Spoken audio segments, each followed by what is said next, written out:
10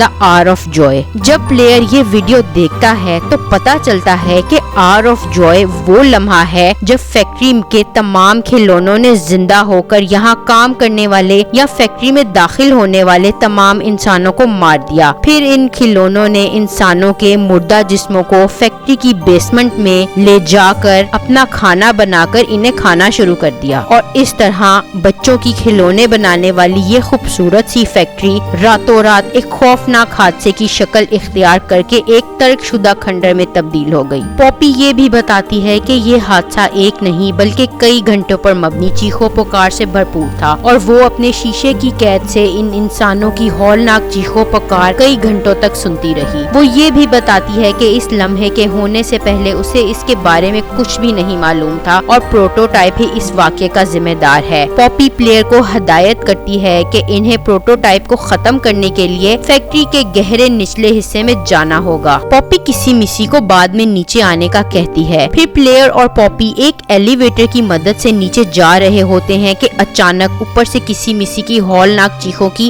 آوازیں آنے لگتی ہیں۔ پاپی کسی مسی کو بچانے بغیر کسی ہچکچاہٹ کے پلیئر کو اکیلا چھوڑ کر چلی جاتی ہے، مگر جانے سے پہلے پاپی پلیئر کو آگاہ کرتی ہے کہ نیچے کا حصہ ایک جہنم کی طرح ہے، کیونکہ پلے ٹائم ایسا ہی چاہتا تھا۔ پاپی یہ بھی بتاتی ہے کہ نیچے اس کے اتحادی بھی موجود ہیں، پلیئر انہیں تلاش کرے اور ان کی مدد حاصل کرے۔ جب پلیئر نیچے آتا ہے تو آر آف جوائے کے نتائج اپنی آنکھوں سے دیکھتا ہے، جن میں ہر طرف خون ہی خون سے بھرے کھلونوں کے حصوں کے پہاڑ اور ضائع شدہ کھلونے ہر جگہ موجود ہیں، جن کی وجہ سے ماحول میں شدید گندگی پھیلی ہوئی ہے۔ یہاں ایک قید خانہ بھی موجود ہے جسے کمپنی کے ایکسپیریمنٹل کھلونوں کو قید کرنے کے لیے بنایا گیا تھا، مگر دا آر آف جوائے کے دوران یہ قید خانہ انسانوں اور یتیموں کے لیے پناہ گاہ ثابت ہوا تاکہ یہ اوپر ہونے والے خونی کھیل سے بچ سکے۔ یہاں زندہ بچنے والے انسان کئی سالوں تک وحشت کے عالم میں پھنسے رہے، مگر پھر وہ بھوک اور خوف کی نظر ہو گئے۔ اتحادیوں کی تلاش میں پلیئر کا سامنا ڈاکٹر ہارلی سوئر دا ڈاکٹر سے ہوتا ہے، جو اب ایک ڈیجیٹل پروگرام میں تبدیل ہو چکا ہے۔ ڈاکٹر ہارلی سوئر کبھی پلے ٹائم کو میں اسپیشل پروجیکٹس کا ہیڈ ہوتا تھا، مگر اس کے جوش و جنون نے اسے غیر اخلاقی اور شیطانی ایکسپیریمنٹس کرنے کی طرف گامزن کر دیا، جن میں یہ انسانی شعور کو کھلونوں میں منتقل کرتا تھا، جس کا مقصد پلے ٹائم کو کے لیے ایسے ملازم تیار کرنا تھا جو بغیر کسی جسمانی کمزوری کے